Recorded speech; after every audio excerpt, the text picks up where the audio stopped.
todos. Este é o vídeo 3 da nossa matéria Romantismo. Então, vídeo 3, terceiro vídeo do Romantismo. Nós vimos em outros vídeos que o romantismo realmente é uma estética muito interessante, muito importante. Um dos primeiros motivos dessa importância, que é dado ao romantismo, está no fato de que essa estética, o romantismo, é a primeira estética da idade contemporânea. Você se lembra disso? Nas aulas anteriores do estudo dessa estética. É a primeira estética que é voltada especificamente para esse público burguês, que é a grande marca. Vocês se lembram, né? Da idade contemporânea, a burguesia no poder político, econômico. Então, o romantismo, uma literatura voltada a esse público burguês. E isso acaba implicando em muitas coisas.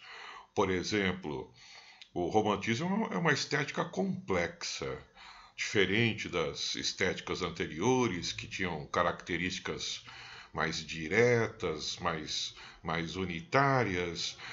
O romantismo apresenta uma grande variedade de temas.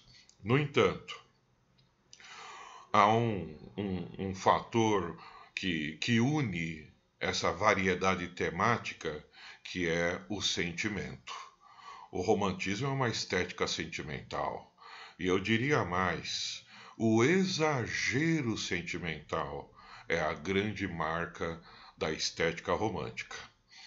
Isso pode se manifestar, por exemplo, em histórias de amor extremamente trágicas, onde a morte, a loucura, a vida no convento como um castigo, tudo isso está associado ao relacionamento amoroso. Então, um relacionamento amoroso exagerado no sentimento. Mas também, veja que variedade temática.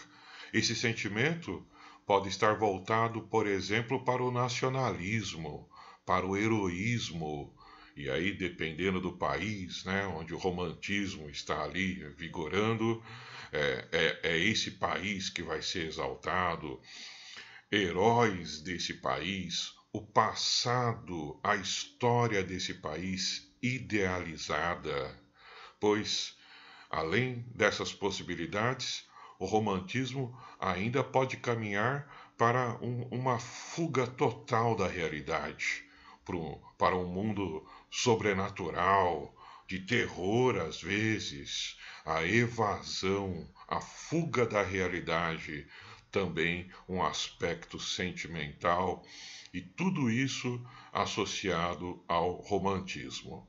Bom, mas isso foi a matéria dos outros vídeos, a parte teórica.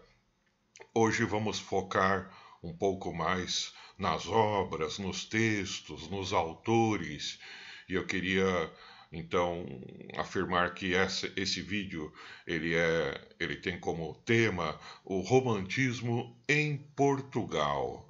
Vou colocar aqui uma imagem para vocês. Tá aqui, pessoal. O romantismo em Portugal. E eu já coloquei aqui para você anotar no seu caderno 3 grandes autores do romantismo em Portugal. O Almeida Garré, é assim que fala, tá? Você não pronuncia esses 2 T's. Almeida Garré. O famosíssimo Camilo Castelo Branco, eu já tinha mencionado em outro vídeo anterior do romantismo, o Camilo Castelo Branco, e o grande historiógrafo Alexandre Herculano. Tá aí 3 exemplos. Tem outros, tá? Não mencionei, por exemplo, Júlio Diniz, que também mereceria entrar nessa lista, mas Vamos trabalhar com esses três, que já dá para ter uma ideia razoável do que foi o romantismo em Portugal, tá bom? Então, seguindo a ordem deles, vou começar aqui com Almeida Garré. Coloquei aqui duas obras dele. É, vou mencionar também um outro livro que não está aqui nessa pequena lista, um livro chamado Camões. É um livro de poesia chamado Camões. Camões, cuidado aqui para não confundir. Sim, é aquele escritor famoso do classicismo do século XVI, mas aqui no caso, eu estou falando de Camões, um livro chamado Camões, escrito pelo Almeida Garré, e ele tem uma particularidade histórica. É o livro que inaugura o romantismo em Portugal. O marco inicial do romantismo em Portugal é justamente essa obra chamada Camões, do Almeida Garré. Claro, né, falando sobre esse importante escritor de uma maneira idealizada, como você já sabe muito bem que é o romantismo, tudo bem? Mas vamos ver esses dois livros e eu queria que você prestasse atenção no seguinte comentário que eu vou fazer agora. Esses autores do romantismo, não todos, mas pelo menos dois deles que nós vamos estudar aqui, eles têm os seus livros tradicionais do romantismo, mas eles continuam escrevendo e algumas obras destoam do romantismo. Você, como aluno que vai prestar vestibular, é essa capacidade que você tem que ter ao trabalhar com essas obras, saber identificar tal livro desse autor romântico é um livro tradicional do romantismo. Já esse outro livro, ele, apesar de ser desse autor romântico, ele já está destoando, de uma certa maneira, já está até antecipando o que vai ser a próxima estética. A próxima estética, depois do romantismo, também é muito importante, né? É o realismo. Mas vamos falar aqui dessas duas obras do Almeida Garré, o Frei Luís de Souza. Então você está consciente que eu vou falar um breve resumo e você tem que estar preocupado ali em saber se esse livro é tradicional do romantismo ou se ele foge, se ele destoa do romantismo, pois o Frei Luís de Souza, do Almeida Garré, é uma peça de teatro em 3 atos. Aqui essa imagem está exatamente reproduzindo uma propaganda de uma peça que estava sendo representada em Portugal em 2019, justamente o Frei Luís de Souza, do Almeida Garré. Essa obra, essa peça de teatro é tradicional do romantismo, ou seja, ela vai focar uma narrativa em que o sentimento vai aparecer de uma maneira exagerada, como vocês vão perceber por alguns exemplos que eu vou falar aqui, tá? Bom, a história fala sobre Dom João de Portugal, um nobre na época da Batalha de Alcácer Quibir. Então, é um livro que fala sobre o passado de Portugal, né? Lembrando que o presente é o século XIX, quando Almeida Garré está escrevendo, mas está contando uma história que se passa na época daquele outro rei famoso, o rei Dom Sebastião, aquele que desapareceu em batalha, pois esse Dom João de Portugal, nobre dessa peça Frei Luís de Souza, também desaparece na mesma batalha em que Dom Sebastião desapareceu, a Batalha de Alcácer Quibir, no norte da África, e é dado como morto. A sua esposa, essa mulher, a dona Madalena, ela se desespera, ela chora, mas os anos vão se passando e muito tempo depois ela decide se casar com outro homem, que é o Dom Manuel, o Senhor Manuel, e acaba até, né, casado com esse homem, achando-se viúva, tendo uma filha com esse senhor Manuel, com esse Dom Manuel, pois, olha a tragédia, gente, esse Dom João de Portugal, o marido que foi dado como morto, ele não estava morto. 20 anos depois, ele reaparece em Portugal, né, vindo peregrino de Jerusalém, e ele vai dar a notícia de que o Dom João, na verdade, não está morto. Ele fala isso para a senhora Madalena, fala, né, para as pessoas que vivem ali, né, com ela, ele comunica isso, e a dona Madalena, então, veja que situação, é uma mulher que estava casada e casou-se novamente, o que para os padrões da época é horrível, é totalmente imoral, e ela já sentia que havia a possibilidade de que o seu primeiro marido não estivesse morto. Então veja como o aspecto sentimental prevalece. E para esses personagens, é, o saber que esse primeiro marido ainda está vivo, faz com que Dona Madalena decida entrar para um convento.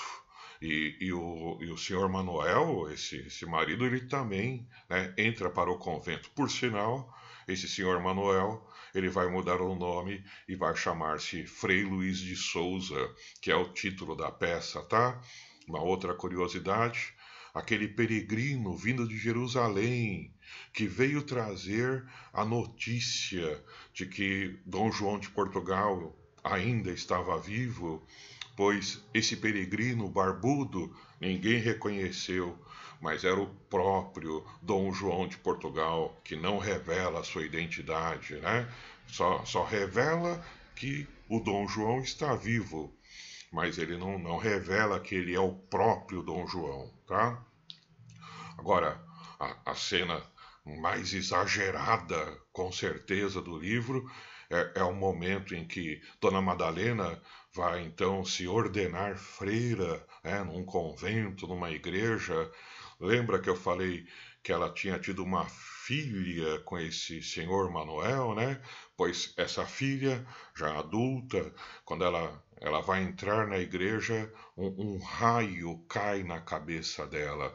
Veja que é uma filha que não poderia existir, porque Dona Madalena ainda estava casada. Tá certo que ela não sabia, né? Tá certo que todo mundo acreditava que o marido estava morto, mas a consciência dela, ela faz ela sofrer. Então, toda uma tragédia familiar exagerada, bem ao gosto do romantismo mesmo.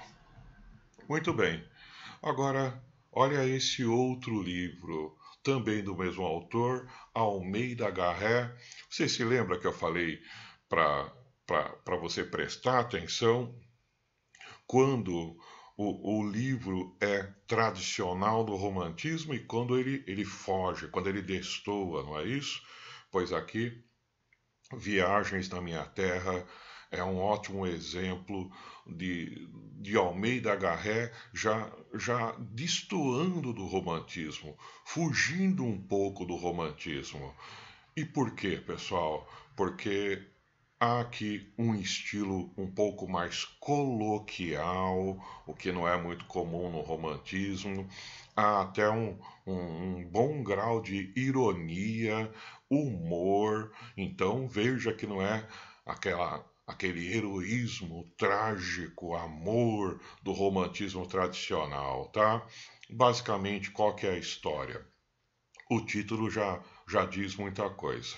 Há aqui um narrador, protagonista, que durante a história toda não revela o seu nome, mas é ele que fala, e ele faz, como o título diz, uma viagem exatamente de Lisboa, capital de Portugal, que fica no litoral, até uma cidade histórica do interior de Portugal chamada Santarém. Então, uma viagem de Lisboa a Santarém. E tem todo o percurso. Obviamente que não existe exatamente estradas, né, na época, né? Então, uma parte é por rio, outra parte é em carroças, passando por propriedades rurais, até chegar nessa cidade chamada Santarém, que é uma cidade medieval. Existe na época, né, do Almeida Garré, mas ela tem ainda ali resquícios de castelos medievais. É uma cidade, então, mais histórica.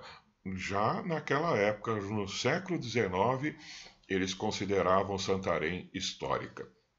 E aqui, importante, veja que o título está no plural viagens, mas eu só falei de uma, né? A viagem de Lisboa a Santarém.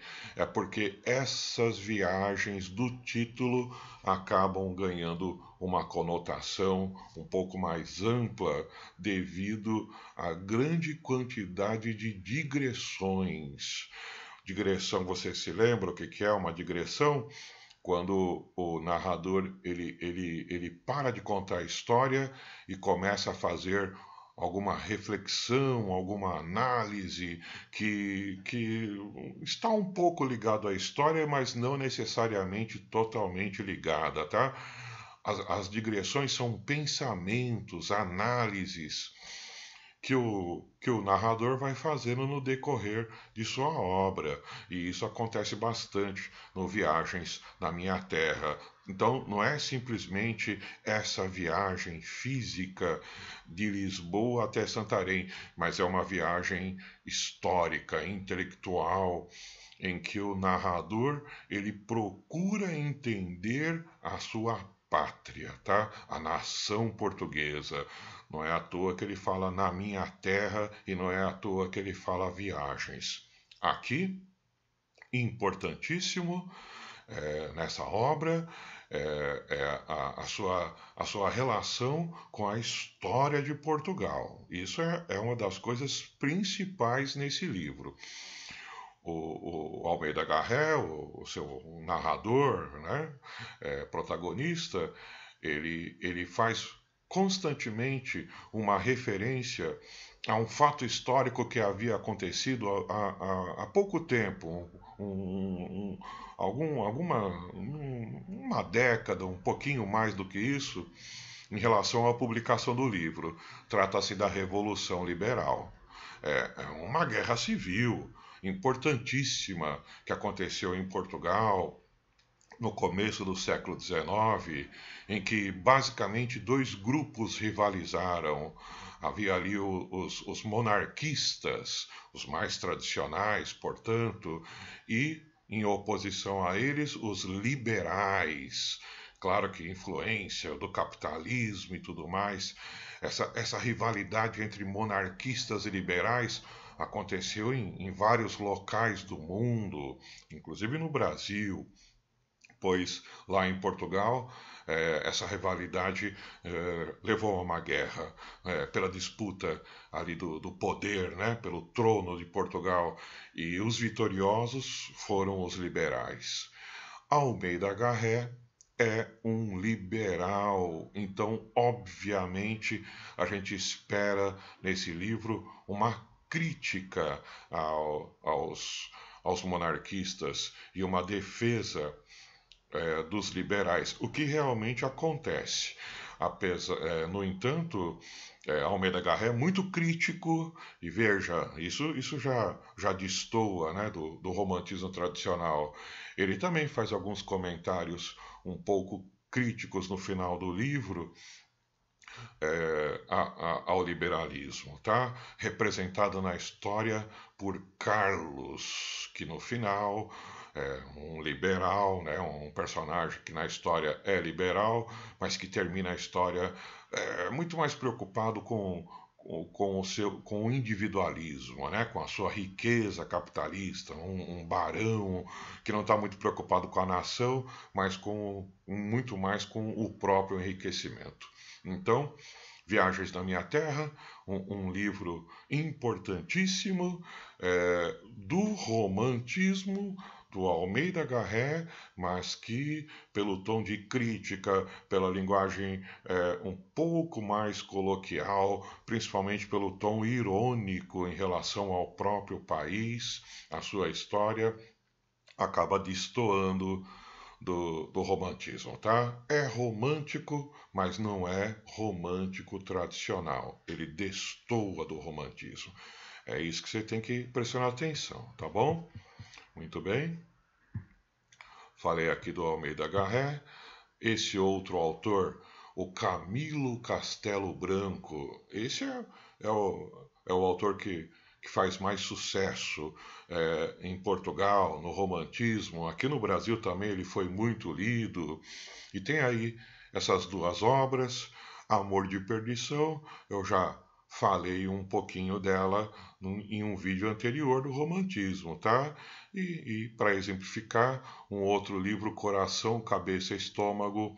Então, eu estou colocando esses dois justamente para dizer que Amor de Perdição é tradicional do romantismo, enquanto que Coração, Cabeça e Estômago, apesar de ser do Camilo Castelo Branco, apesar de ser do romantismo, é um livro que já vai destoando um pouco do romantismo, tá?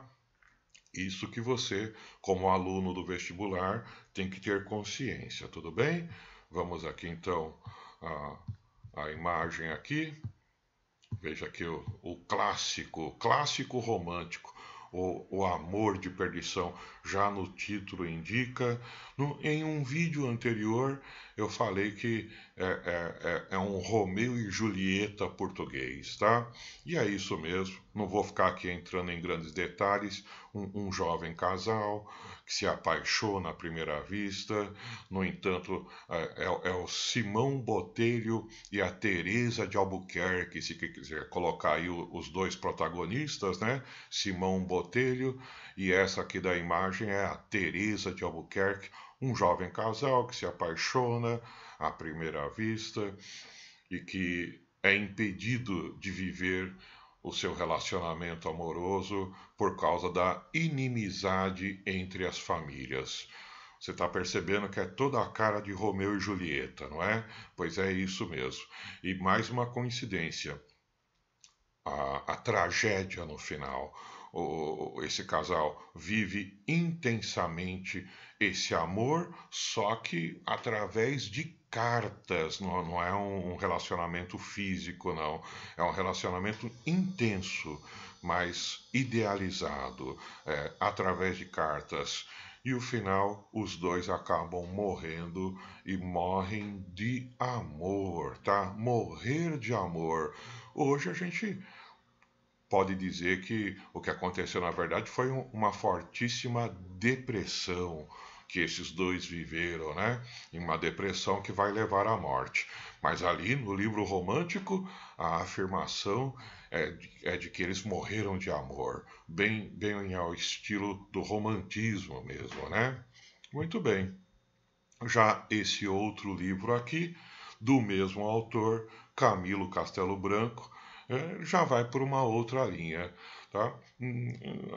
A mesma coisa que eu falei do Viagens na Minha Terra. Ele destoa porque ele tem uma linguagem coloquial, ele tem mais humor, né? Não é aquela tragédia, né?